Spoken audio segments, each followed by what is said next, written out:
Antoine de Saint-Exupéry, The Little Prince. Chapter 1. When I was 6 years old, I saw a picture that had a great impact on me. It was in a book called The Real Nature Stories, where an ancient forest was described. There was a picture of a boa constrictor that was swallowing an animal. This is how it looked. It said, "Boa constrictors swallow their catch without chewing. After that, they cannot move and will sleep for up to 6 months, which they need to digest the food." Back then, I was fascinated by jungle adventures. It didn't take me long to draw my first picture. My picture number 1 looked like this. I showed my masterpiece to adults and asked whether they were scared. "Are we scared? Who is afraid of a hat?" they answered.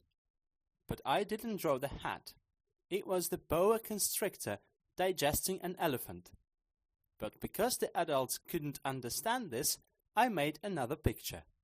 I showed what was inside the boa constrictor, so the adults were able to see it clearly. They always need everything explaining. My picture number 2 looked like this.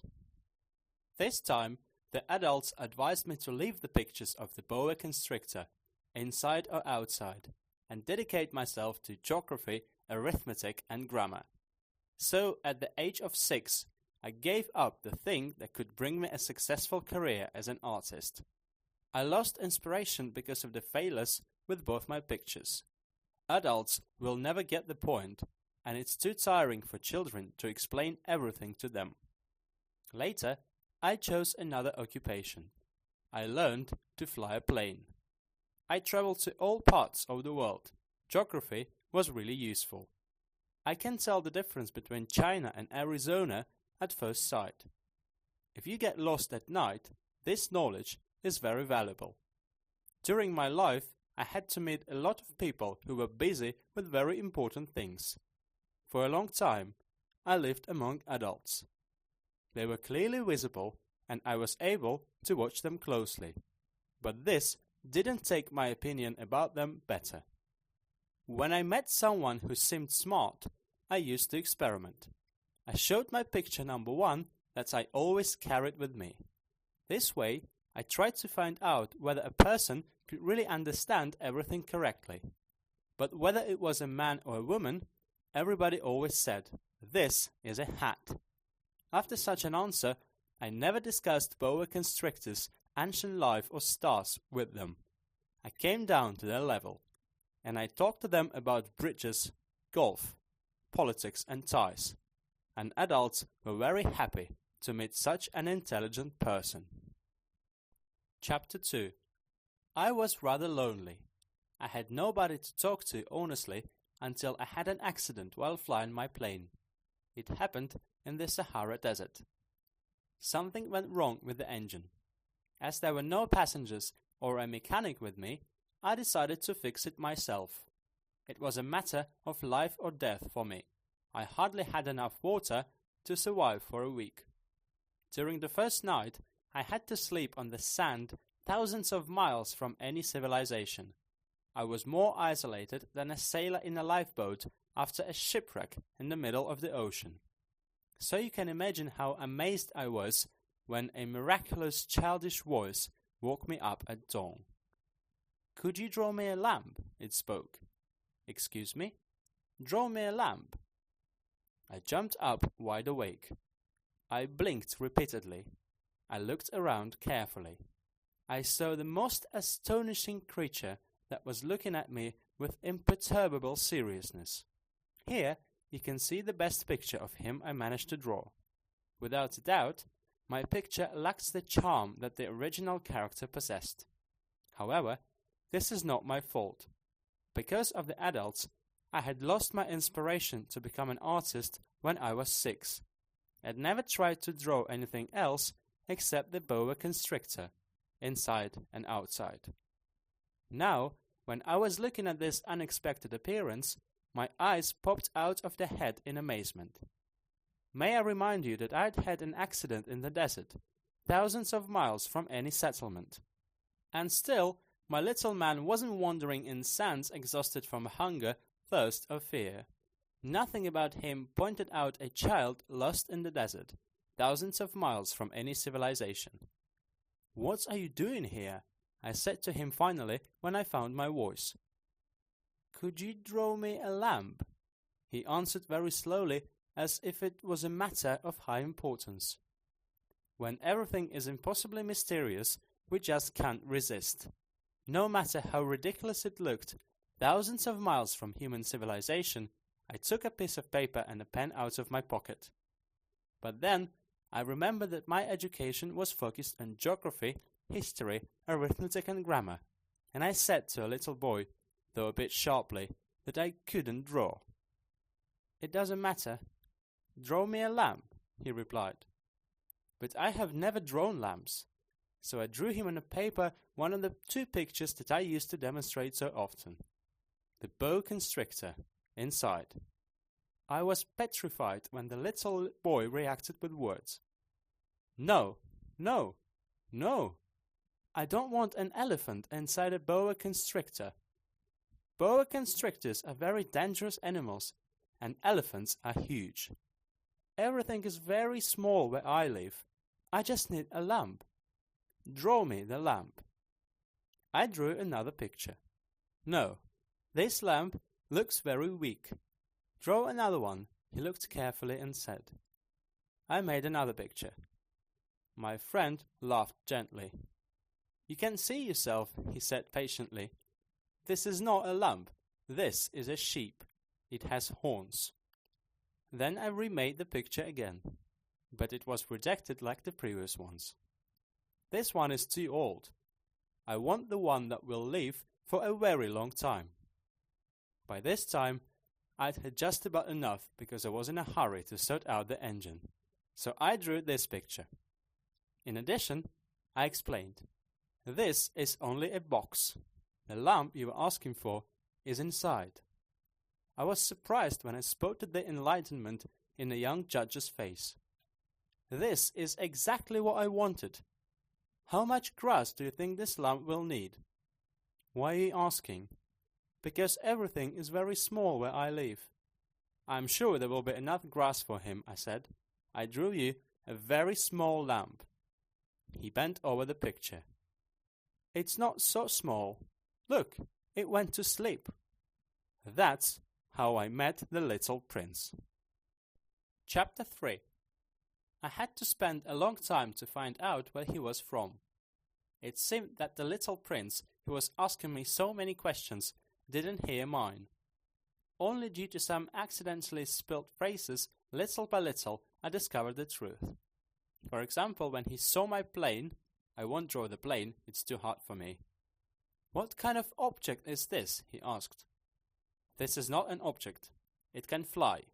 This is a plane. This is my plane."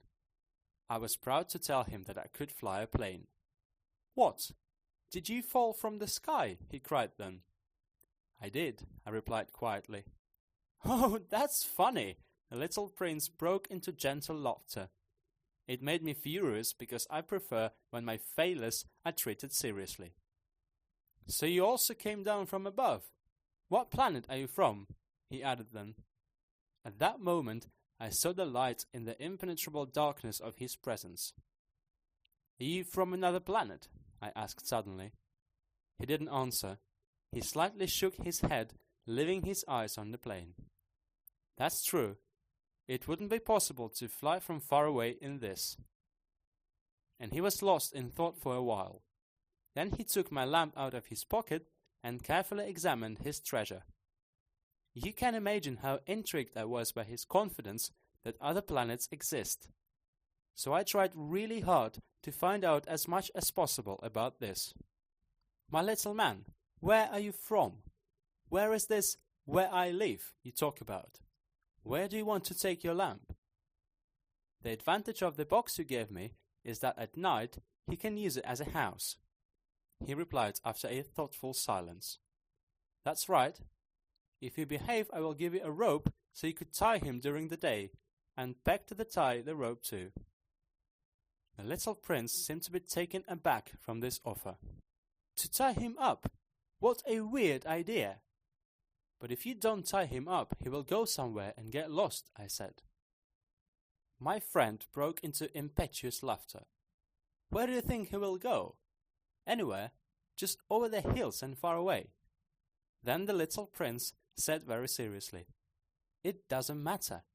Everything is very small where I live. And then he added sadly, You just won't be able to go far away. Chapter 4.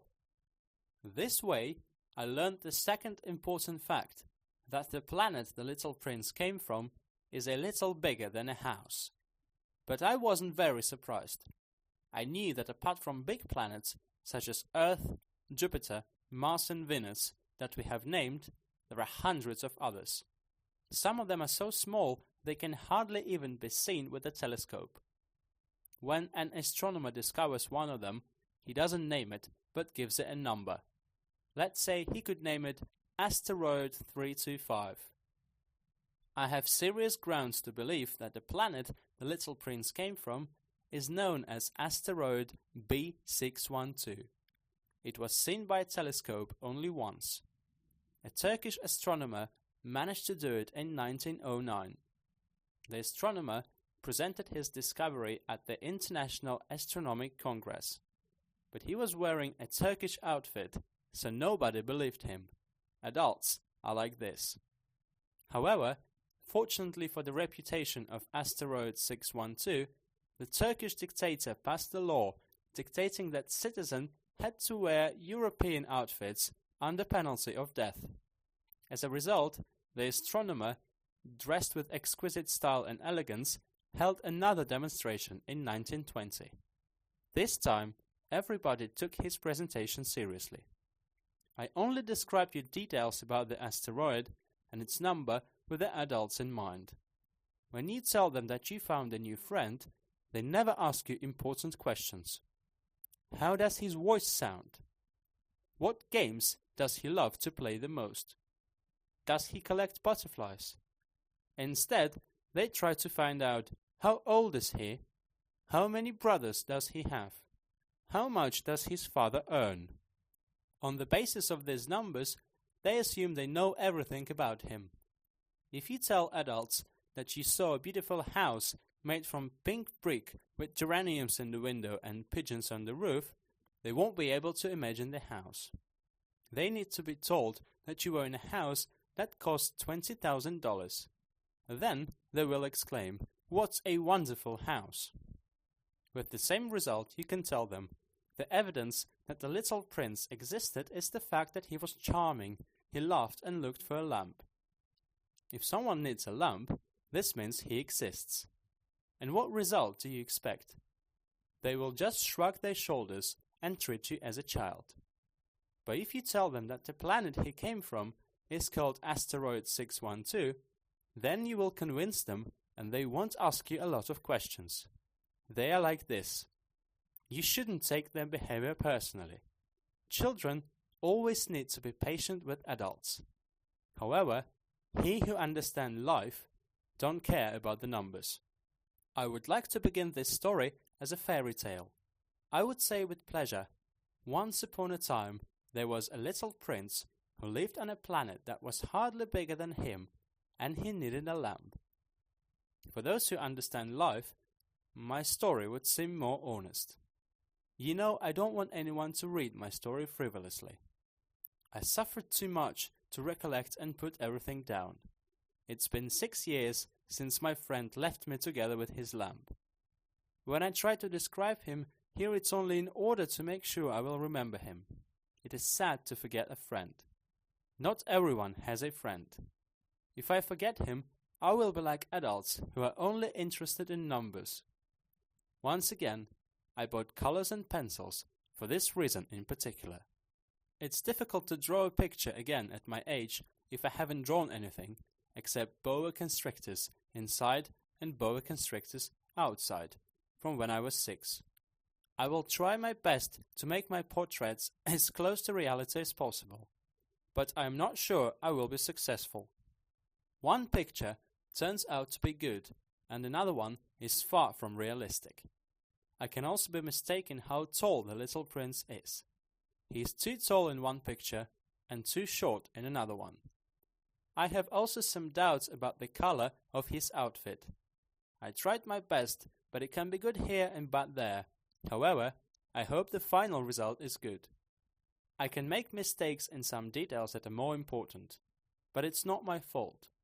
My friend has never explained anything to me. He possibly thought we were the same. Unfortunately, I don't know how to see a lamb through a box. I may be an adult a little. I had to grow up. Chapter 5. Every day during our conversations, I found out more about the little prince's planet, how he left it, and about his journeys. The information came slowly as it accidentally emerged from his thoughts. That's how on the third day I learned about the danger from baobab trees. This time I need to thank the lamb again. Unexpectedly, the little prince asked me dubiously, "Is it true that lambs eat small bushes?" This is true. Good. I am glad. I couldn't understand why it was important for the lamb to eat small bushes. But the little prince added, "It means they eat baobabs as well, doesn't it?" I pointed out that baobabs are not small bushes.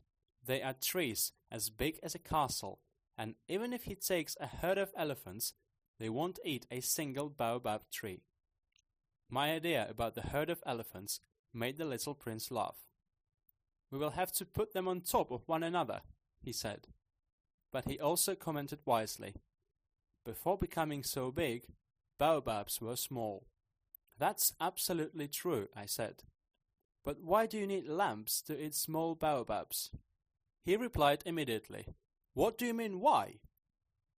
As if he was talking about obvious things, and I had to think hard to solve this riddle myself. I found out that the planet the little prince lived on, as any other planet, had both good and bad plants.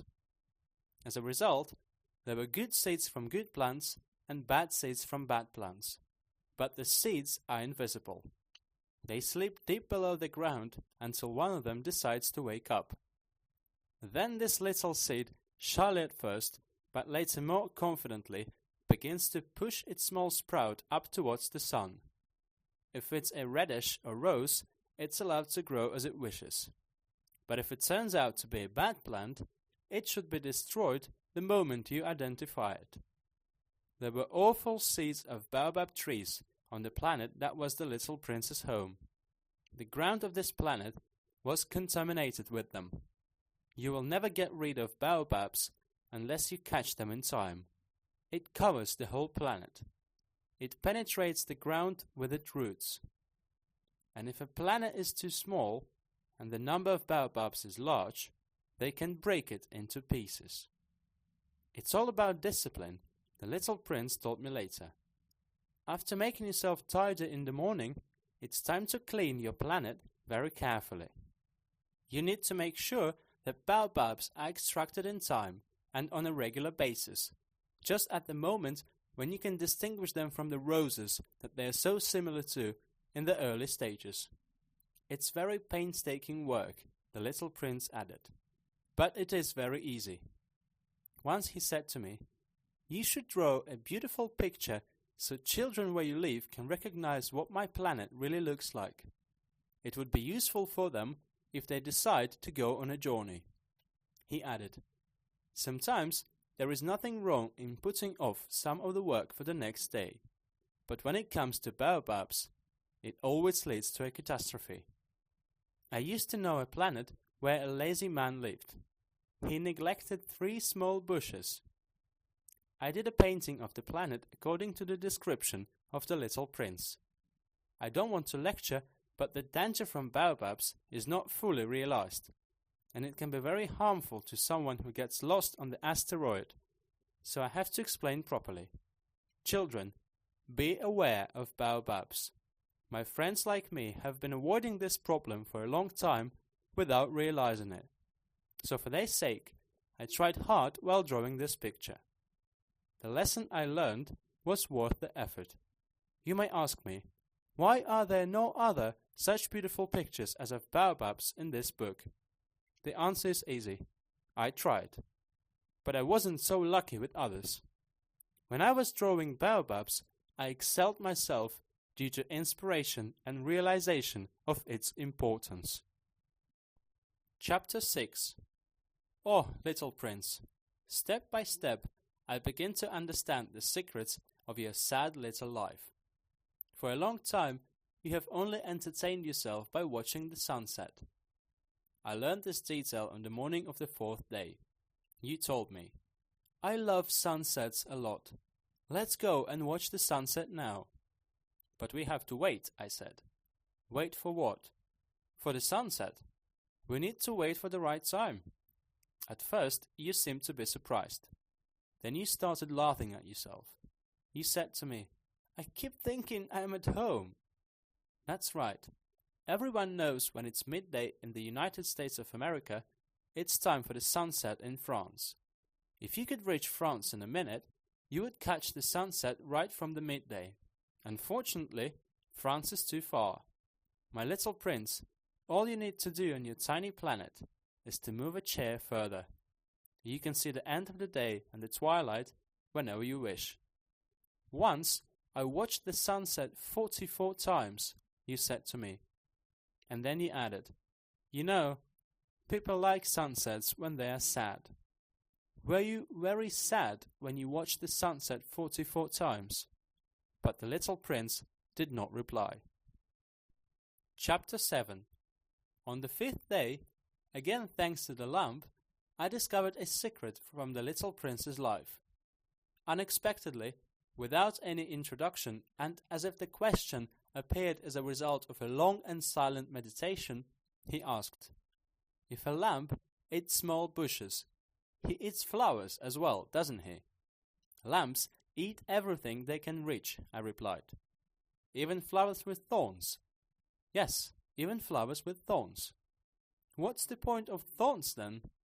I didn't know. I was very busy unbolting my engine at that moment. I was very nervous as it had become obvious that the damage to my plane was serious, and I had so little water I expected the worst. "What's the point of thorns then?" I didn't know. The little prince had never left the question he asked. As for me, I was very upset because of the bolt. I replied the first thing I could think of. "There is no point in thorns. Flowers show them just out of spite." "Ah!" There was a silence for some time. Then the little prince, shocked and offended, attacked me. "I don't believe you. Flowers are weak creatures. They are naive. They take care of themselves as much as they can. They assume their thorns are a dangerous weapon." I didn't answer. I was thinking about myself at that moment. "If I don't unscrew this bolt, I'm going to beat it with a hammer." The little prince interrupted my thoughts again. "Do you really believe that flowers—" "No, no and no. I don't believe in anything. I told you the first thing I could think of. Can't you see I'm busy with important stuff?" He was staring at me as if he had been struck by lightning. Important stuff. He looked at me. I was standing with a hammer in my black from the engine oil hands and bending over the object that he found ugly. "You are talking like adults." It made me ashamed. Without mercy, he went on. "You are mixing everything together." He got really angry. He tossed his golden locks, and the wind caught them. "I know the planet where a red-faced gentleman used to live. He had never smelled flowers. He had never looked at a star. He had never loved anyone. He had never done anything in his life except adding numbers. And every day he used to repeat just like you, 'I am busy with very important stuff.' He was very proud of himself. But in reality, he is a mushroom, not a man. He is a mushroom." "What? A mushroom?" The little prince was white with anger now. "For millions of years, flowers have been growing thorns, the same as lamps have been eating them. Isn't it an important thing to know why the flowers try so hard to grow the thorns if there is no point. Isn't it more important than the adding process of the red-faced gentleman? If I personally know one little flower that grows only on my planet and nowhere else, and it can be destroyed by one lamp that would swallow it one morning without noticing what he had done. Do you think it's not important? As he continued, his face was getting red. If someone loves the flower that exists in a single sample of millions of stars, it's enough for him to look at stars and be happy. He can say to himself, my flower is somewhere there. But if a lamp eats the flower, all the stars will instantly fade. Do you think it's not important?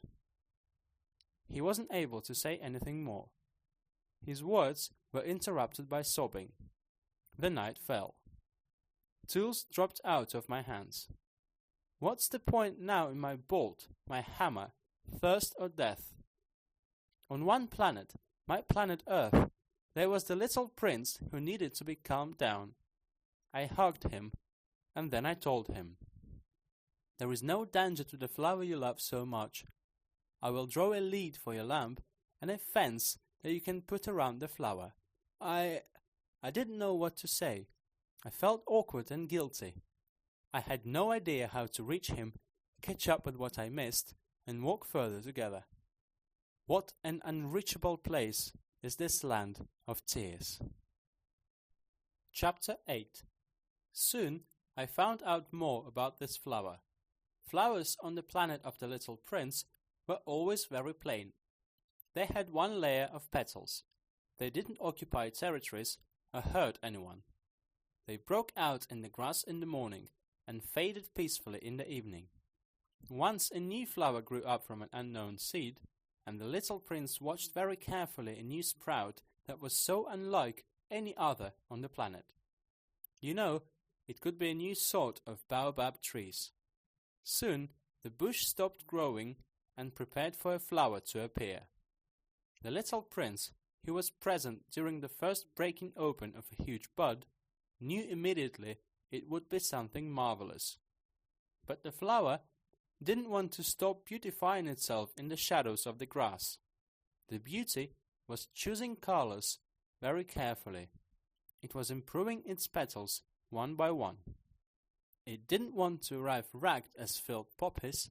It wanted to be beautiful. Oh yes, it was a teasing flower. And its mysterious improvement had been happening for days. Then one morning at dawn, it showed itself at last. And after such a hard work, it yawned and said, I just woke up. Excuse me, my labels are a mess. You look so beautiful. Do I? The flower replied kindly. I was born at the moment when the sun... The little prince realized at once that it wasn't modest at all, but it was so touching and alluring. I think it's time to have breakfast, he added in a minute. Would you be so kind and take care of me? The completely bewildered little prince went to look for a watering can. So he looked after the flower. In no time, it started to exhaust him with its self-admiration that was hard to deal with. For example, once, when it was talking about its 4 thorns, it said to the little prince, Tigers had better not come to me with their claws.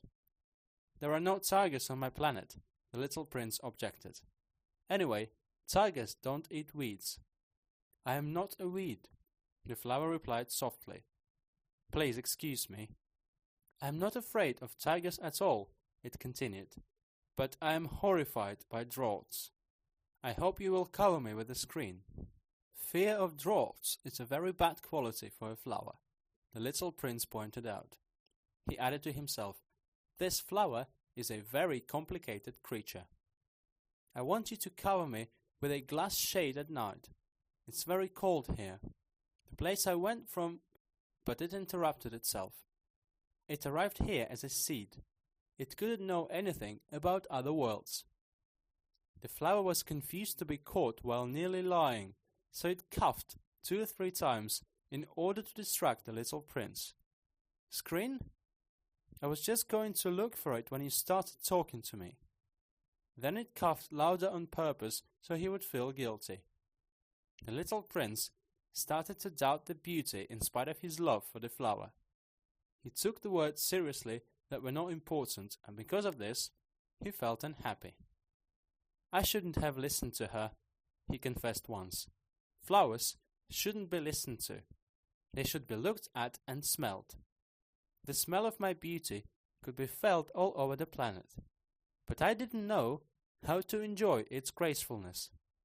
This story about claws that was bothering me had filled my heart with tenderness and sympathy. He continued his confession. "The thing is, I didn't know how to react. I should have judged actions, not words. It attracted me with its fragrance and gorgeousness. I should have never run away from it. I should have seen the love that was hiding under its tiny, unhappy tricks and games. Flowers are so contradictory, but I was too young to know how I should love her." Chapter 9. I believe that he left his asteroid in the same way as a flock of birds would do. One morning after his discovery, he cleaned his planet thoroughly. He scrubbed his volcanoes carefully. He had 2 active volcanoes. They were very useful for heating his breakfast. He had 1 dead volcano as well, but as he said, you never know for sure. That's why he scrubbed the dead volcano too. When volcanoes are well scrubbed, they burn slowly and consistently, without eruptions. An eruption of a volcano is like a fire in a house where a chimney is blocked with soot. On our planet Earth, we're clearly too small to clean volcanoes. That is why they cause us endless problems. The little prince, rather melancholically, extracted the last baobab sprouts. He thought he would never want to come back. But during the last day, all those habitual actions seemed so precious to him. When he was watering the flower for the last time and about to cover it with a glass shade, he realized he was going to cry. "Goodbye," he said to the flower, but it didn't reply. "Goodbye," he repeated. The flower coughed, but not because of a cold. "I behaved stupidly," the beauty said at last. "I'm sorry. Try to be happy." He was surprised that it didn't blame him. The little prince was confused while he was holding the glass shade. He didn't understand its calm good nature. "Of course I love you," said the flower. "It is my fault that you didn't know about this. It doesn't matter, but you behaved as stupidly as I did. Try to be happy and leave the glass shade. I don't need it anymore. But the wind, my cold is not so dangerous. A cold night wind is useful for me. I am a flower. But animals, well, I need to accept 2 or 3 caterpillars if I want to get to know butterflies. They seem to be very beautiful. Who will speak to me if there are no caterpillars or butterflies? You will be far away. As to big animals, I'm not afraid of them. I have my own claws." It showed its 4 thorns naively. It added then, "Don't hesitate. You decided to leave, so leave." Because the flower didn't want him to see how it was crying. It was a very proud flower. Chapter 10. He found himself surrounded by asteroids 325, 326, 327, 328, 329, and 330. He decided to visit them in order to broaden his horizons. A king lived in the first one. Wearing royal purple fur, he was sitting on his throne that looked both plain and majestic. "Here is the citizen!" exclaimed the king when he saw the approaching little prince. And the little prince thought to himself, "How could he recognize me, considering that we have never met before?" He didn't know that the world was very simple to kings. The king thought that all people were citizens.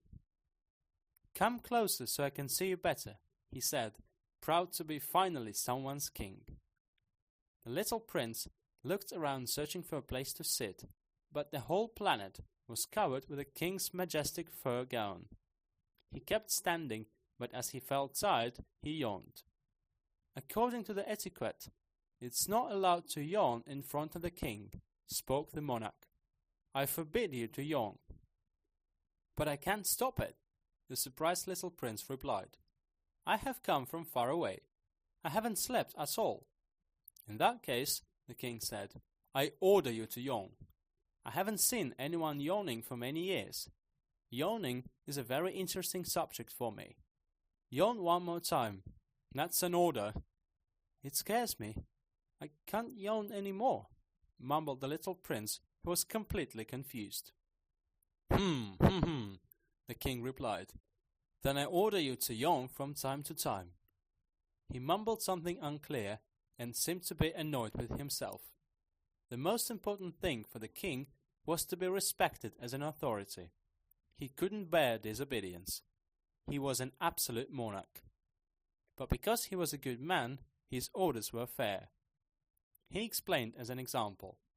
If I ordered a general to turn himself into a seabird and he disobeyed, it would be my fault, not his.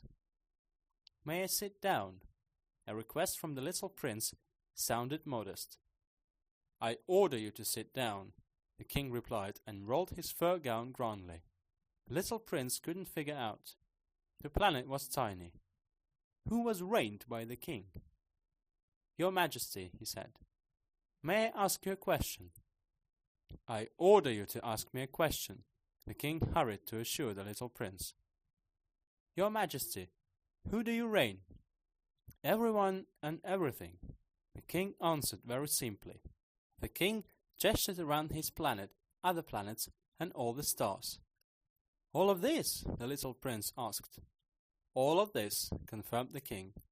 His authority was not only absolute, but total as well. "Do the stars obey you?" "Of course," the king said. "They obey immediately. I don't tolerate the disobedience." The power astonished the little prince. If he had such an unshakable authority, he could enjoy the sunset not only 44 times per day, but 72 or even 200 times without moving his chair. As he got sad when he remembered the planet he had left, he found the courage to ask the king for a favor. "I would like to watch the sunset. Would you do me a favor? Order the sun to go down." If I order a general to fly from one flower to another like a butterfly, or to write a drama, or to turn himself into a seabird, and the general doesn't do it, which of us will be wrong? The king asked. General or me? You, the little prince replied firmly. Correct. You can demand to fulfill only those responsibilities that a person can cope with, the king continued. An acceptable power is based, first of all, on a reason. If you order your people to jump into the sea, it will lead to revolution.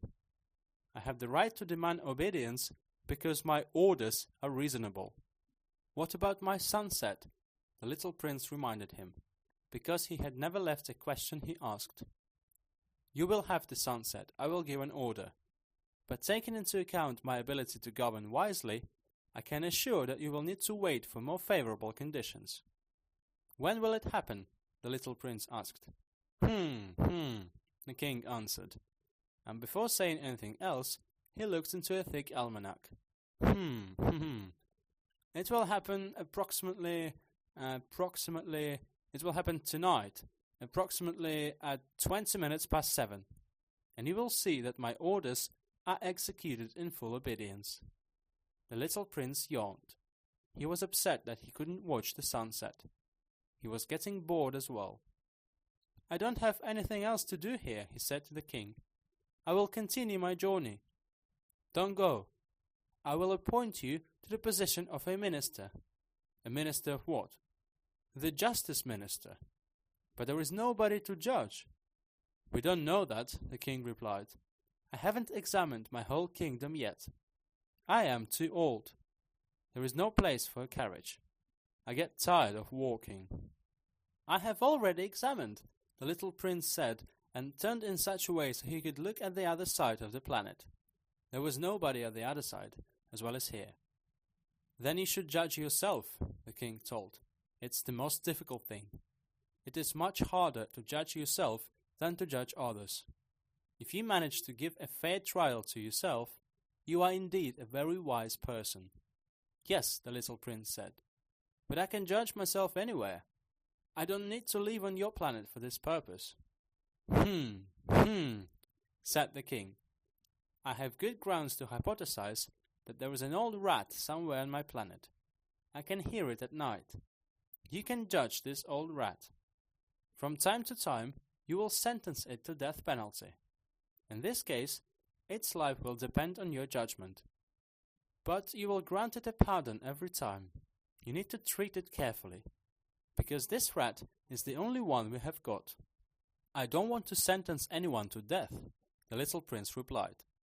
I think I will leave now. No, said the king.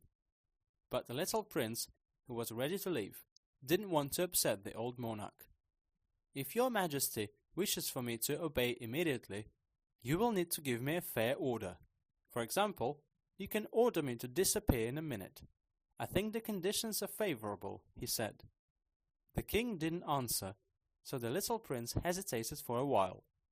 Then he sighed and left the planet. I am appointing you to be my ambassador, the king exclaimed in a hurry. He sounded very authoritative. Adults are rather strange, the little prince thought to himself, and carried on his journey. Chapter 11. A vain man lived on a second planet. An admirer is going to visit me soon, he exclaimed when he saw the little prince from a distance. The vain person thought that everyone was an admirer. Good morning, said the little prince. What a strange hat you're wearing. I need this hat to make a bow. You should lift it when you bow to people who applaud you vigorously. Unfortunately, nobody comes here. Really? The little prince said. He didn't understand what the vain man was talking about. Clap one hand against another. The vain man guided him. The little man clapped his hands. The vain man lifted his hat and bowed modestly. It's much funnier than the visit to the king, the little prince thought to himself. And he started clapping again, one hand against another. Again, the vain man lifted his hat in appreciation. After 5 minutes, the little prince was bored with this repetitious entertainment. What should I do so you will put the hat down? He asked. But the vain man didn't hear him. Vain people never notice anything except compliments. Do you really admire me? The vain man inquired the little prince closely. What does admire mean? It means that you find me to be the most handsome, smartest, wealthiest, and the most intelligent person on this planet. But you are the only person on this planet. Do me a favor. Don't admire me less because of this. I admire you, the little prince said, slightly shrugging his shoulders. But what's the point? The little prince left. Adults are indeed very strange, he thought to himself, and continued his traveling. Chapter 12. A drunkard lived on the next planet. It was a very short visit, but it upset the little prince a lot. What are you doing here? He asked the drunkard, who was sitting quietly among the empty and full bottles. I'm drinking alcohol, said the drunkard gloomily. Why are you drinking it? Asked the little prince. In order to forget, answered the drunkard. In order to forget what? The little prince couldn't calm down because he felt sorry for him. To forget that I am ashamed, the drunkard admitted, hanging down his head. Ashamed of what? The little prince went on. He wanted to help so much. I am ashamed that I drink alcohol. The drunkard finished his speech and became silent. The perplexed little prince left. Adults are indeed extremely strange, he thought to himself, and carried on his journey. Chapter 13. The fourth planet belonged to a businessman. This man was so busy that he even didn't raise his head when the little prince arrived. Good morning, the little prince said. Your cigarette has gone out. 3 and 2 make 5. 5 and 7 make 12. 12 and 3 make 15. Oh, good morning. 15 and 7 make 22. 22 and 6 make 28. I didn't have time to light my cigarette. 28 and 5 make 33. Phew! In total, it is 500,622,701. 500 million of what? The little prince asked. Oh, are you still here? 500 million. I can't stop. I have a lot to do. I am busy with very important stuff. I can't waste my time. 2 and 5 make 7. 500 million of what? The little prince asked because he never left the question he asked. The businessman raised his head. I have been living on this planet for 54 years, and I was interrupted only 3 times. The first time was when a light-minded goose fell out of nowhere. He made the most disgusting sound that echoed all over the planet, and as a result, I made 4 mistakes in my estimations. The second time was when a rheumatic disease distracted me 11 years ago. I don't move enough. I don't have time to lounge. And the third time is you. I said then, 501 million. Millions of what? The businessman realized he didn't have any chance to be left alone until he answered the question. Millions of these small objects that you can see in the sky sometimes, he said. Flies? No. Small lights. Bees? No. Small golden objects that make lazy people dream. As to me, I am busy with very important stuff. I don't have time for careless dreaming. Ah, do you mean stars? Yes, stars. What do you do with 500,000 of stars? 500,622,701. I am busy with very important stuff. I am very accurate. What do you do with these stars? What do I do with them? Yes. Nothing. I possess them. Do you possess the stars? I do. But I have met a king that... Kings don't possess. They reign. It's completely different. Why are you possessing them? Due to them, I am becoming richer. Why do you need to be rich? To buy more stars if they are discovered. In a way, this man is talking like my poor drunkard, the little prince thought to himself. However, he had more questions. How is it possible to possess stars? Who do they belong to? The businessman muttered. I don't know. To nobody. In this case, they belong to me, because I was the first one to come up with the idea. Is that all you need?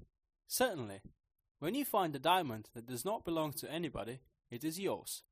If you discover no one's island, it is yours. If you have an idea that nobody had before, you patent it and it is yours. In my case, I possess the stars because nobody thought about this earlier than me. That's true, the little prince said. What do you do with them? I record them, the businessman answered. I count them and then count them again. It is hard. But I am naturally interested in stuff of great importance. But the little prince wasn't satisfied with this answer. If I have a silk scarf, I can tie it around my neck and go out with it. If I have a flower, I can pick it up and take with me. But you can't take stars with you, he said. No, but I can put them into a bank. What does it mean? It means I will write the number of stars on paper and then I will put it in a box and lock it. Is that all? That's enough, the businessman said. That's funny. It's even rather poetical. But it is not very important. To the little prince, important stuff was something different than what it was to adults. I have a flower which I water every day. He continued his conversation with the businessman. I have 3 volcanoes as well that I scrub every week. I also scrub the dead volcano because you never know. My volcanoes, as well as my flower, benefit from being possessed by me. But it makes no difference to the stars whether you possess them or not. The businessman was just going to open his mouth, but he had nothing to reply to it. And the little prince left. All the adults are definitely strange, he said to himself simply, and went on his traveling. Chapter 14. The fifth planet was very strange. It seemed to be very small. There was a place only for a lamp and a man who lit it, a lamp lighter. The little prince couldn't understand the necessity of the lamp and lamp lighter in space if there were no people or houses. However, he said to himself, "It is entirely possible that this person is absurd too, but not to such extent as the king, the vain man, the drunkard, or the businessman. At least his job is reasonable. When he switches the lamp on, it's as if he brings to life another star or flower. When he switches the lamp off, he sends the flower or the star to sleep. It is beautiful work. As long as it's beautiful, it will be useful." When he arrived at the planet, he greeted the lamplighter respectfully. "Good morning. Why did you switch the lamp off a moment ago?" "This is a regular procedure," the lamplighter answered. "Good morning." "What kind of regular procedure is this?" "The procedure when you have to switch off the lamp." "Good evening." And he switched the lamp on again. "But why did you switch it on again?" "This is the regular procedure." "I don't understand," the little prince said. "There is nothing to understand," the lamplighter. "A procedure is a procedure. Good morning." He switched the lamp off. Then he dried his forehead with a red checked handkerchief. "I keep doing an awful job. It used to be reasonable. I switched the lamp off in the morning and switched it on in the evening. I rested during the day and slept at night." "Did it change?" "The procedure didn't change," the lamplighter told. "And that's the tragedy. The planet turns around faster and faster every year, but the procedure does not change." "And what now?" the little prince asked. "Now the planet makes a complete turn in a minute, and I don't have time to rest. I need to switch the lamp on and switch it off every minute." "What a joke! Here where you live, the day lasts only 1 minute." "It's not funny," the lamplighter said. "A month has passed while we have been talking." "A month?"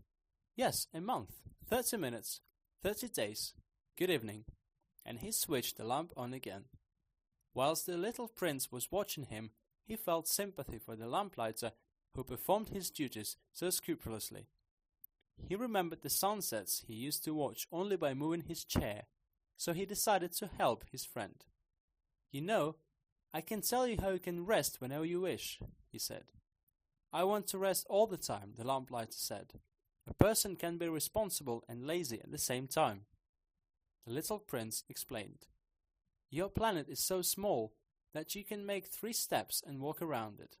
In order to stay in the sun all the time, all you need is to walk slowly forward. When you need to have a rest, you will walk and the day will last as long as you wish." "It won't help me greatly," the lamplighter said. "I like sleeping." "Then you're not lucky," the little prince said. "I am not lucky," the lamplighter said. "Good morning." And he switched the lamp off. Everyone would laugh at this man, the little prince thought when he continued his journey. The king, the vain man, the drunkard, and the businessman would laugh at him. However, he is the only one among them who doesn't seem ludicrous. It is possibly because he thinks about something else except himself. He sighed pitifully and said, "This man is the only one who I would like to be my friend. But his planet is indeed too small. There is no place for 2. The little prince didn't dare to admit that the real reason why he hesitated to leave the planet was the fact that it had 1,440 sunsets per day. Chapter 15. The sixth planet was 10 times larger than the previous one. An elderly man who had been writing voluminous books lived there. "Look, here is our discoverer!" he exclaimed when he spotted the little prince. The little prince sat at the table and took a breath. He had travelled so much and been so far. "Where are you from?" the elderly gentleman asked him. "What is this huge book?" the little prince said. "What are you doing?" "I am a geographer," the gentleman told him. "What is a geographer?" the little prince asked. "The geographer is a scientist who knows where all the seas, rivers, cities, mountains and deserts are situated." "Very interesting," the little prince exclaimed. "At last I met a man who has a real profession." He looked around the geographer's planet. It was the most stunning and magnificent planet he had ever seen. "Your planet is very beautiful," he said. "Are there any oceans here?" "I can't tell," the geographer replied. "Ah," the little prince was disappointed. "Are there any mountains?" "I can't tell," the geographer answered. "Are there any cities, rivers, or deserts?" "I can't tell this as well." "But you are a geographer." "That's true," the geographer said. "But I am not an explorer. There aren't any explorers on my planet. It's not the geographer's task to count cities, rivers, mountains, seas, or deserts. The geographer's work is too important to just wander around. He doesn't leave his place. But he sees explorers for his studies.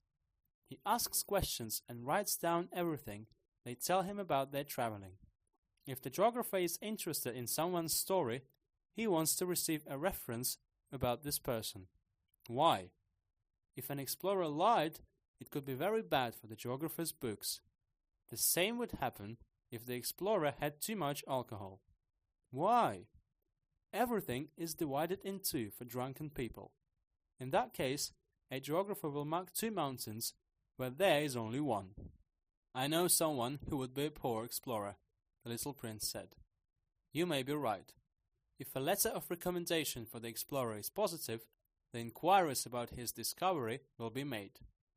Will you go and look at him? No, it will be too difficult. The explorer has to show the evidence. For example, if it's a case of a big mountain, a geographer asks him to bring him huge stones from there." Suddenly, the geographer fussed. "You have come from far away, haven't you? You're an explorer. You have to describe your planet for me." The geographer opened his big record book and sharpened a pencil. At first, the description of a place by the explorer is written in a pencil. Until the explorer shows the evidence, nothing is written in ink. So, the anticipating geographer asked. "Oh," said the little prince, "there is nothing really interesting where I live. Everything is rather tiny. I have 3 volcanoes. 2 of them are active, 1 is dead. But you never know for sure." "You never know for sure," confirmed the geographer. "I have a flower as well." "We don't take records of flowers," the geographer said. "Why? The flower is the most beautiful thing on my planet." "We don't take records of them because they don't last long," the geographer said. "What does it mean?" "Geography is the most important book among other books. It never ages. It happens very rarely when a mountain changes its position. An ocean dries out very rarely. We write about timeless things." "But dead volcanoes can come to life again," the little prince interrupted him. "What do you mean things don't last long?" "It doesn't matter to us whether the volcano is active or dead," the geographer said. "The fact that it's a mountain is important to us. The mountain doesn't change." "What do you mean when you say that they don't last long?" "It means that they are in danger of a quick extinction." "Is my flower in danger of a quick extinction?" "Certainly." "My flower won't live for a long time," he said to himself. "The beauty has only 4 thorns to defend itself from this world, and I have left it alone on the planet." At that moment, he felt sorrow for the first time. But he took a deep breath and asked, "What place would you recommend me to visit next?" "The planet Earth," the geographer said. "It has a good record." Although he was still thinking about his flower, the little prince continued his journey. Chapter 16. The 7th planet was Earth. Earth is not a simple planet. There are 111 kings. Of course, you can't forget to mention the kings from African countries. 7,000 geographers. 900,000 businessmen. 7,500,000 drunkards. And 311 million vain men. In total, there are about 2 billion adults. I will tell you how you can picture the size of Earth.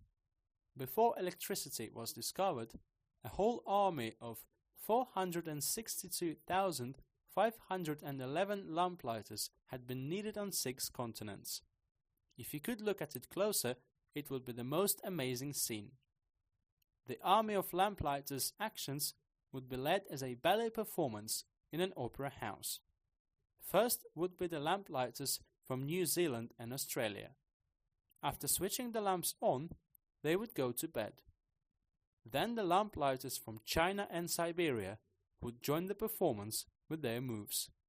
Later, they would hide behind the scenes, giving the stage to the lamplighters from Russia and India, then Africa and Europe, then South America, and then North America.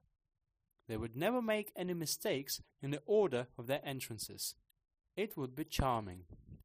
And only a man responsible for the lamp in the North Pole and his colleague in the South Pole would live carelessly. They would have to work only twice a year. Chapter 17. When you dream, you usually lose the reality. I wasn't completely honest when I told you about the lamplighters. I'm afraid I can give a wrong impression about our planet to those who don't know it. People do not occupy a lot of space on Earth.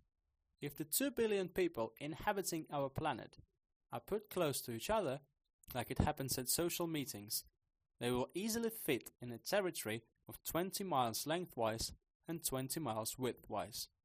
All mankind can be gathered on a small island in the Pacific. Adults would definitely not believe you if you said this to them. It seems to them that people need a lot of space.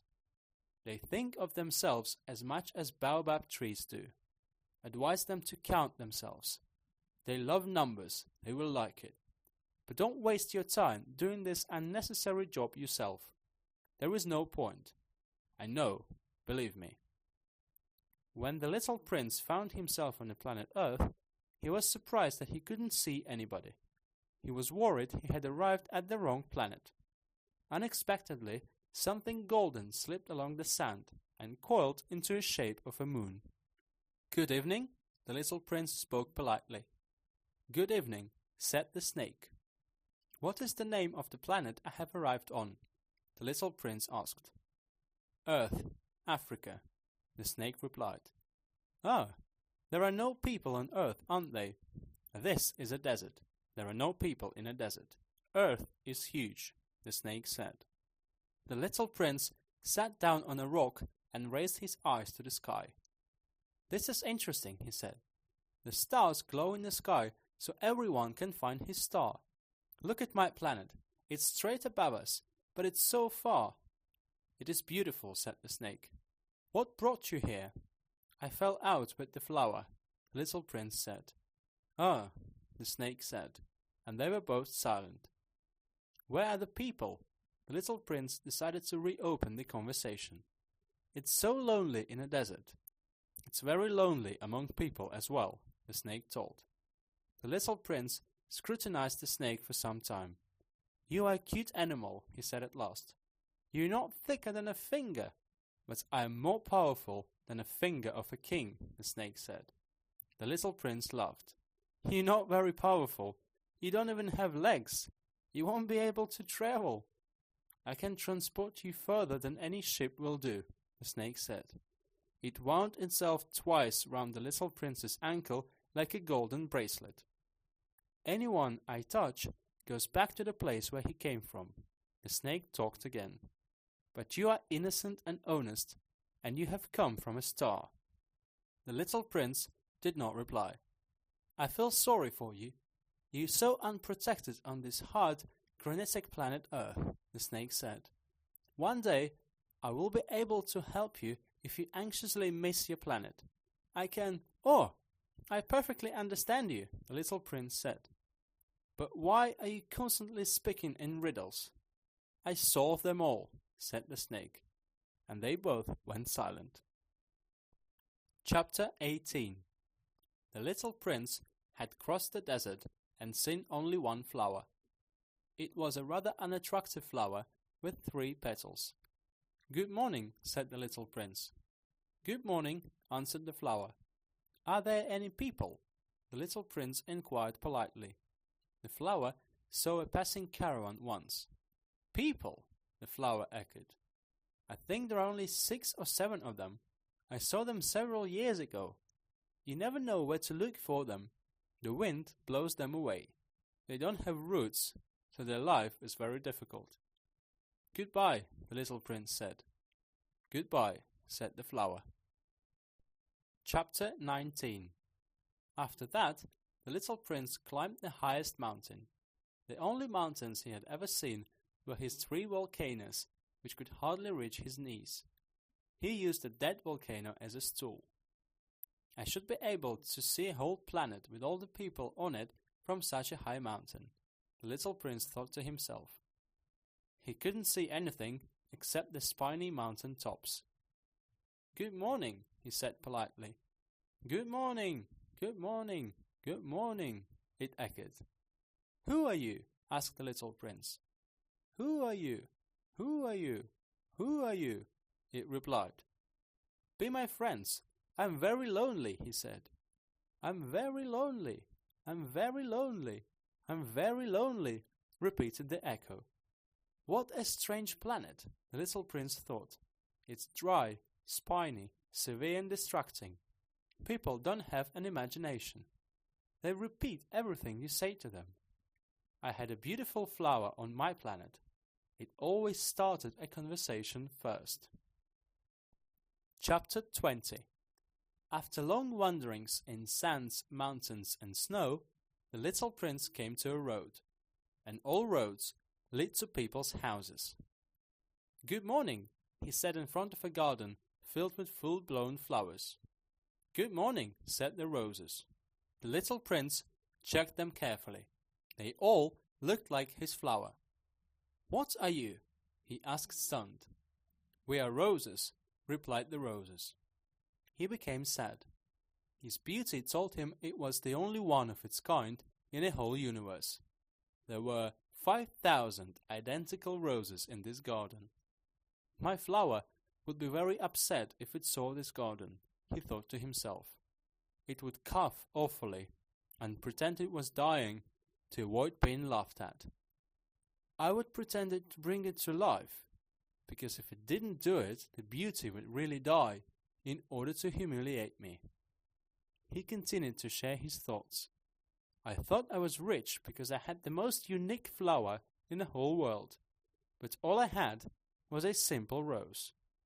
A simple rose and 3 volcanoes which could hardly reach my knees, and one of them is most certainly dead. I'm not such a prince afterwards.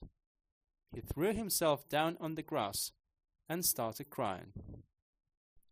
Chapter 21. Just then a fox approached. Good morning, said the fox. Good morning, the little prince replied politely. However, when he turned around, there was nobody there. I'm here, said the voice, under an apple tree. Who are you? Asked the little prince, and then he added, You are very beautiful. I am a fox, the fox answered. Let's play, the little prince offered. I am so unhappy. I can't play with you, said the fox. I'm not a tame animal. Oh, please excuse me, the little prince said. Then he thought and added in a while, What does tame mean? You're not local, said the fox. What are you looking for? I'm looking for people, the little prince said. What does tame mean? People, said the fox. People have guns and they hunt. It's outrageous. They also like chickens. This is all they're interested in. Are you looking for chickens? No, said the little prince. I'm looking for friends. What does tame mean? It's an action that's very often neglected, said the fox. It means to create ties. To create ties? Exactly, the fox said. You are an ordinary boy to me as any other thousands of boys. I don't need you. Consequently, you don't need me. I am just a fox to you as any other thousands of foxes. But if you tame me, we will need each other. In the whole world, you will be unique to me, and I will be unique to you. I begin to understand, said the little prince. I know a beautiful flower. I think it has tamed me." "Probably," the fox said. "Anything can happen on Earth." "Oh, it's not on Earth," said the little prince. The fox seemed to be concerned and intrigued. "Is it on another planet?" "Yes." "Are there any hunters on that planet?" "No." "Oh, that's interesting. Are there any chickens?" "No." There is no such ideal place, the fox sighed. And he was back to his previous thoughts. "My life is rather monotonous," said the fox. "I hunt chickens. People hunt me. All chickens are identical, and all people are identical too. As a result, I am a little bit bored. But if you tame me, it seems to me that a sun will appear in my life and lighten it. I will recognize the sound of your steps, which will be different to all the other sounds. Other people's steps will make me hide under the ground, but yours will tap me from my hole like music. Look at these fields of wheat. I don't eat bread. Wheat doesn't mean anything to me. Fields of wheat mean nothing to me. It's sad. Your hair is golden. Just imagine how wonderful it would be if you tamed me. The wheat, which is also of golden color, will remind me of you. I will enjoy listening to the wind in the wheat." The fox had been gazing carefully at the little prince for a long time. "Please, tame me," it said. "I would really like to," the little prince replied, "but I don't have time. I need to find friends and learn a lot more." "We learn only those things that we tame," said the fox. "People don't have time for learning anymore. They buy ready-made things in shops, but there are no shops that sell friends, so people don't have friends. If you want a friend, tame me." "What should I do to tame you?" the little prince asked. "You should be very patient," the fox replied. "At first, you will sit some distance from me like now in the grass. I am going to look at you out of the corner of my eye, and you are going to be silent. Words are the source of misunderstanding. Every day you're going to sit closer and closer to me." The little prince came back the next day. "It will be better if you come at the same time," said the fox. "For example, if you come at 4 o'clock in the afternoon, I will start looking forward to it at 3 o'clock. At 4 o'clock, I will be worried and impatient. I will show how happy I am. But if you come at different times, I won't know what time my heart should be prepared to meet you. You should keep a certain order." "What does order mean?" asked the little prince. "It is also an action that is often neglected," said the fox. "The thing that distinguishes one day from another, 1 hour from another. For example, my hunters have some schedule. Every Thursday they dance with girls from a village. So Thursday is a perfect day for me. I can even reach their grapes. But if hunters danced any time, then every day would be the same to me, and I would never have a holiday." So the little prince tamed the fox, and when it was time to leave, "Ah," the fox said, "I am going to cry." "It's your fault," said the little prince. "I didn't want to hurt you, but you wanted to be tamed." "Yes, that's true," said the fox. "But now you are going to cry." "Yes, that's true," said the fox. "In this case, it didn't bring you anything good. There is something good in the golden color of the fields of wheat." Then he added, "Go and have another look at your roses. You will realize now that your flower is the most unique in the whole world. Then come back and say goodbye to me, and I will reveal a secret to you." The little prince went to look again at the roses. "You are nothing like my rose," he said. "At the moment, you are nothing. Nobody has tamed you, and you haven't tamed anyone. You are like my fox when I first met him. He was like any other thousands of foxes. But we became friends, and now he's the most unique fox in the whole world." The roses got very embarrassed. "You beautiful but empty," he continued. "Nobody will die for you. I'm sure any stranger will think that the rose, which belongs to me, looks the same way as you do. On its own, my rose is more important than hundreds of roses like you. I watered it, covered with a glass shade, killed caterpillars for it, except those 3 that were left so they could become butterflies. I listened when it was grumbling, boasting, or was silent sometimes. It is my rose. He went back to the fox. Goodbye, he said. Goodbye, said the fox. And here is my secret. It is very simple. You may see the truth only with your heart. Everything that is important can't be seen. Everything that is important can't be seen, the little prince repeated to memorize it better. The time that you have spent with your rose makes it so important. The time that I have spent with the rose, the little prince said to memorize it better. People have forgotten this truth, said the fox. You should not forget. We are always responsible for those who we tamed. You are responsible for your rose. I am responsible for my rose, the little prince repeated to memorize it better. Chapter 22. Good morning, said the little prince. Good morning, said the railway pointsman. What are you doing here? The little prince asked. I board groups of people on trains. Every group consists of 1,000 people, said the railway pointsman. And then I direct them. One goes to the left, and another goes to the right. Suddenly, a brightly lit, fast train flew past them with a thunderous rumble, and the railway pointsman's cabin started to shake. They are in a big rush, said the little prince. What are they looking for? Even the locomotive driver has no idea, the railway pointsman replied. And another brightly lit express train rumbled in the opposite direction. Are they coming back? Inquired the little prince. These are different trains, the railway pointsman said. It's a shift. They didn't like the place they visited, did they? Asked the little prince. Nobody is ever satisfied with the place where he stays, said the railway pointsman. And they heard the thunderous rumble of the third brightly lit express. Are they chasing the previous travelers? The little prince asked. Nobody is chasing anyone, said the railway pointsman. They are sleeping in the train, and if they aren't, they are just yawning. Only children are looking out of the windows. Only children know what they are looking for, said the little prince. They spend a lot of time with a stuffed doll, and it becomes very important to them. If someone takes it from them, they start crying. They are lucky, said the railway pointsman.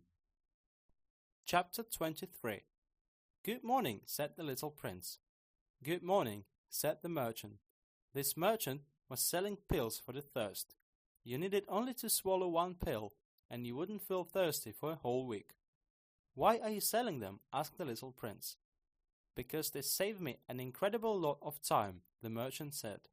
According to experts, these pills can save 53 minutes every week. And what should I do with these 53 minutes? Anything you want. I will prefer to walk to a freshwater source if I have 53 minutes of free time, said the little prince. Chapter 24. It was the 8th day since I had had the plane crash. I drank the last drop of water when I was listening to a story about the businessman. Your memories are incredibly charming, I said to the little prince. But I haven't managed to fix my plane yet. I don't have anything to drink anymore. I will be happy if I can find a source of fresh water. My friend Fox, said the little prince. My darling, I care not about your friend Fox right now. Why? I will die because of the thirst soon. He didn't understand my grounds and said, It's good to have a friend, even if he dies soon. For example, I am very glad that the fox was my friend. He does not understand what danger means, I thought to myself. He has never been hungry or thirsty. He only needs a little bit of sunlight. But he looked at me closely and answered my thoughts. I want to drink as well. Let's go and look for a spring. I made a helpless gesture with my hands. It was silly to look for a spring at random in the endless desert. Nevertheless, we started on our way. After we had been walking in silence for some hours, the night fell and the stars began to appear. Because of the thirst, I was feverish and looked at them as if in a dream. The words of the little prince emerged in my memory. "Do you want to drink as well?" I asked. But he did not reply to my question. He just said, "Water can be good for the heart." I didn't understand his answer, but said nothing. I knew very well that there was no point in interrogating him. He was very tired, so he sat down. I sat down near him. We had been silent for some time, and then we started talking again. The stars are beautiful because of the flower that can't be seen. Yes, that's true. Then, without saying a word, I looked at the sand dunes that were spread in front of us, enlightened by the moon. "The desert is beautiful," the little prince added. That was true. I always loved the desert. You just sit at the sand dune, you don't see or hear anything. Something pulses and twinkles through the silence. "The desert is beautiful because it hides a spring somewhere," said the little prince. I was impressed, unexpectedly realizing the reason why the sands were so mysteriously attractive. When I was a little boy, I lived in an old house, and we were told a legend that treasure had been hidden inside. Of course, nobody knew where to find it, perhaps nobody even looked for it, but it added some magic to the house. My house kept a secret inside it. "Yes," I said to the little prince, "the house, stars, and desert are beautiful because of something that can't be seen." "I'm glad that you agree with the fox," said the little prince. When the little prince fell asleep, I took him in my arms and walked further. It seemed to me that I was carrying a very delicate treasure. I even felt as if there was nothing more delicate in the whole world. I looked at the pale brow, enlightened by the moonlight, closed my eyes, locks of hair waving in the breeze, and I said to myself, "What I see now is only a cover. Something that can't be seen is more important." When his lips slightly opened, as if half smiling, I said again to myself, "The most touching thing about the little prince, when he is asleep, is his dedication to the flower, the rose that shines through his essence as a flame even when he is sleeping." And it seemed to me he became even more delicate. I wanted to keep him safe as if he was that flame which could go out with a slight breeze. And while I was walking, at dawn I came upon a well. Chapter 25. "People board on fast trains," said the little prince, "but they don't know what they're looking for. They toss about, get inspired, and run as much as they can." Then he added, "It is not worth it."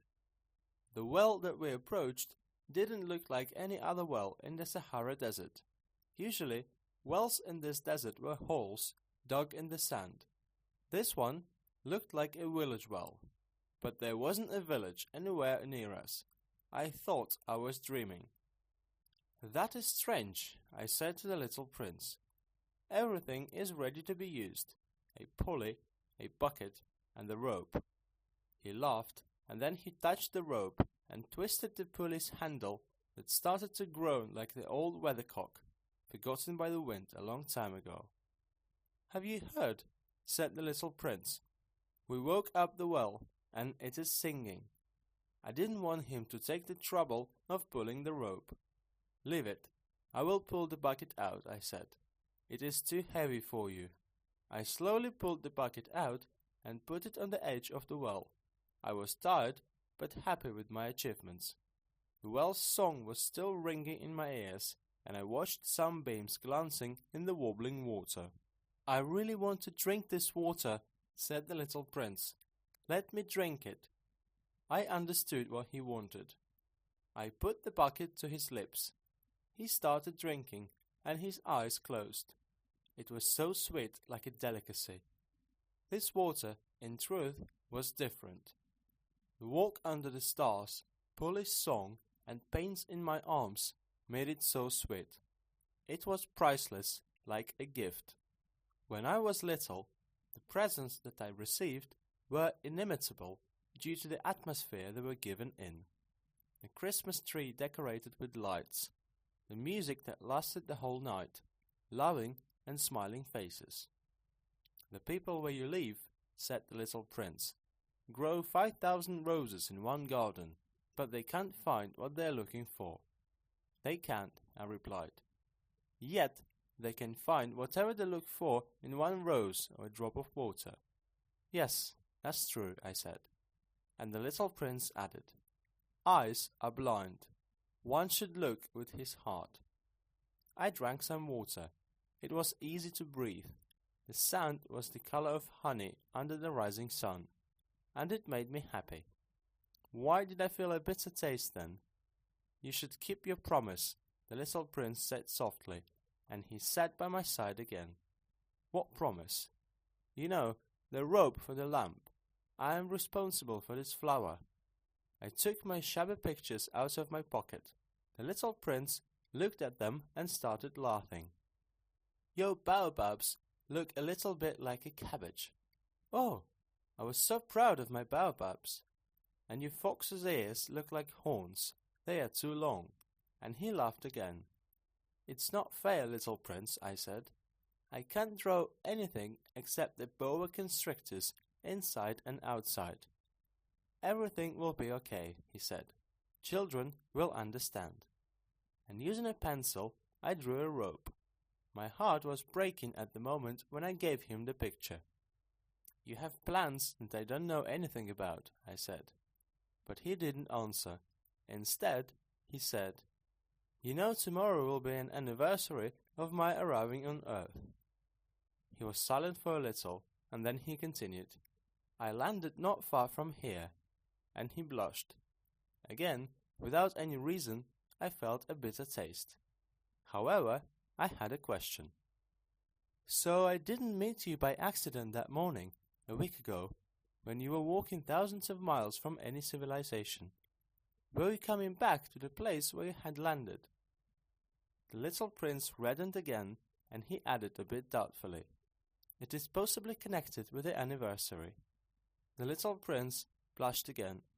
He had never replied to the questions. But doesn't it mean yes when a person reddens?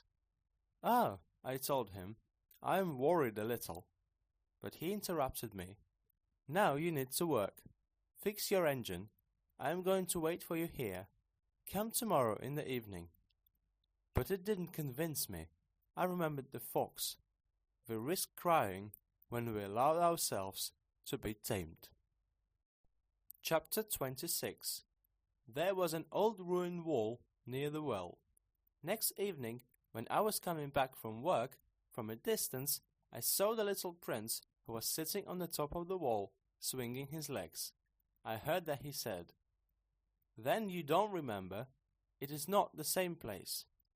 Perhaps another voice answered him because he said, Yes, that is the same day, but the place is different. I came closer to the wall, and I didn't see or hear anybody. However, the little prince replied to somebody again. Exactly. You will see where I started my way in the desert. You don't need to do anything, just wait for me at that place. I am going to be there tonight. I was just in 20 meters from the wall, but I couldn't spot anything. After being silent for a while, the little prince started talking again. You should go now, said the little prince. I want to climb down the wall. Then I looked down the bottom of the wall, and I jumped up. There, just in front of me, one of those yellow snakes, which can kill a person in just 30 seconds, was looking at the little prince. Even when I reached for my revolver in my pocket, I stepped back in fear. But when the snake heard the noise I had made, like a fading stream of a fountain, it slithered through the sand, and without any rush disappeared with a slight metallic sound. It was just in time near the wall to catch my little prince. His face was as pale as snow. What does it mean? I was really worried. Why do you talk to snakes? I loosened a golden tie that he was wearing all the time. I wetted his temples and gave him some water. I didn't dare to ask him any questions. He looked at me seriously and wrapped his arms around my neck. I felt how his heart was beating as if he was a dying bird which had been shot with a rifle. I am glad that you managed to find the problem with your engine, he said. You can go home now. How do you know?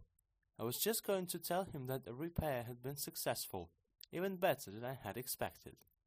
He didn't answer my question, but he added, Me too. I am coming back home today. Then he said sadly, It's much further, much more difficult. I understood clearly that something extraordinary was happening. I was holding him tightly as if he was a little child, but still it seemed to me that he was rashly flying into the danger, and I couldn't keep him out of. He looked very serious, as if he was lost or wandered too far. I have the lamp, and the box for it, and the rope. He gave me the most tired smile. I had waited for a long time. I had been watching him recovering. My darling child, I told him, you are scared. He was scared. That was without any doubt. He laughed lightly. I will be more scared tonight. Again, the feeling of something irreparable happening gave me the creeps. I knew it was hard to realize that I would never hear this laugh any more. For me, it was a source of fresh water in the desert. Child, I told him, I want to hear you laugh again. But he replied, Today is a year since my star will be just above the place where I arrived on Earth 1 year ago. Child, I said, tell me that this venture with the snake, the meeting point and the star is just a bad dream. But he didn't respond. Instead, he said, Yes, important things are invisible. Yes, I know. The same is with the flower. If you love the flower that lives in the star, then it is pleasant to look in the sky at night. All the stars are full of flowers. Yes, I know. The same is with water. Due to the pulley and rope, the water you gave me to drink was like music. Do you remember how tasty it was? Yes, I know. You will look at the stars at night. Everything is so small where I live that I can't show you how I can find my star. It is better like this.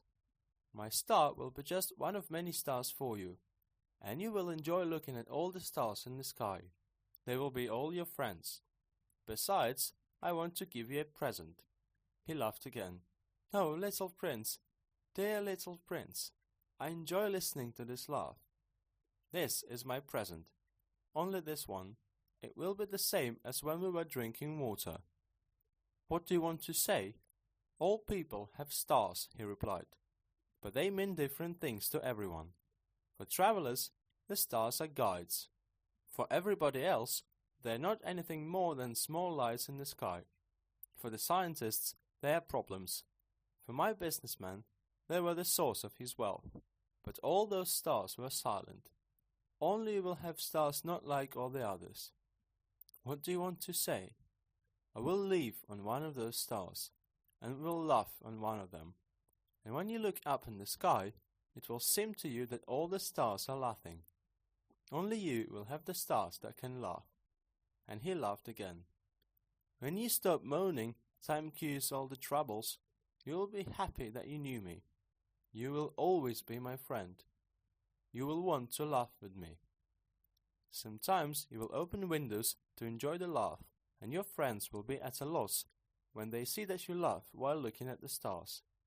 And you will say to them, Yes, I always laugh when I look at the stars, and they will think that you are crazy. It will be a very snide trick that I performed on you. And he laughed again. It will be as if instead of stars, I gave you a lot of bells that can laugh. And he laughed again. Then he quickly became serious. Today, don't come, said the little prince.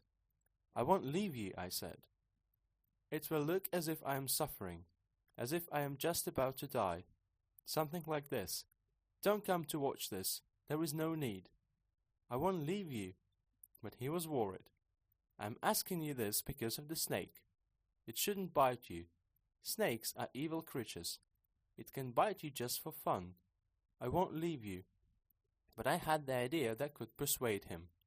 Actually, they won't have enough poison for this second bite. That night, I didn't notice how he had left. He walked away quietly. When I got up to him, he was walking fast. He said simply, Oh, you are here. He took my hand. he was still worried. "You shouldn't have come. You will suffer. I will look as if I die, but that is not true." I didn't say anything. "You see, it is too far. I can't take my body with me. It's too heavy." I didn't say anything. I will become an old abandoned cover. There is nothing sad in the old abandoned cover. I didn't say anything. He was silent for a little, and then he tried again. "You know, everything will be excellent. I will look at the stars too. All of them will be the wells with rusty pulleys, and all stars will be as water for me, which flows and I can drink it." I didn't say anything. "That is funny. You will have 500 million small bells, and I will have 500 million wells with fresh water." He didn't say anything more because he started crying. "This place is here. Let me go further by myself." He sat down because he was scared. Then he said again, "You know, I am responsible for my flower. The rose is so weak. It has 4 thorns to protect itself from the whole world, but that doesn't help much." I sat down as well because I couldn't stand any longer. "Right now, everything will stop." He still hesitated a little. Then he stood up and made a step. I couldn't move. Only a yellow line could be seen near his ankle. He froze for a moment. He didn't give a cry, and then he fell down calmly like a tree. There was no noise because he had fallen on the soft sand. Chapter 27. 6 years have passed since then. I have never told this story before. My friends who met me on my return were very glad to see me alive. I was sad, but I told them that I was tired. Now my grief has calmed down a little, but not completely. But I know that he came back to his planet because I couldn't find his body at dawn. Actually, it wasn't so heavy. At night, I like listening to the stars. They resemble 5 million small bells. But there is one important thing. When I was drawing the rope, I forgot to draw a leather belt. The little prince will never be able to fasten it on his lamp. I keep thinking now, what is happening on his planet? The lamp may have eaten the flower. But at that moment, I say to myself, of course not. The little prince covers his rose with a glass shade every night, and he watches the lamp carefully. I feel happy then, and the laughter of stars seems so nice. But another time, I say to myself, in particular moments we are distracted, and that is enough. One evening, he may forget about the glass shade. The lamp may go outside quietly. Then the small bells change into tears. But no matter what happened, it is a mystery. To everyone like you who love the little prince, and to me, the world can't be the same anymore.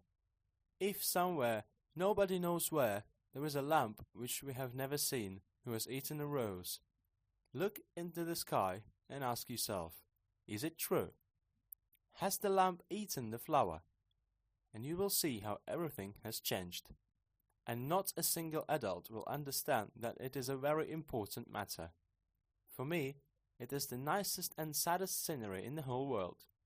It's the same as on the previous page, but I drew it again so you can memorize it better.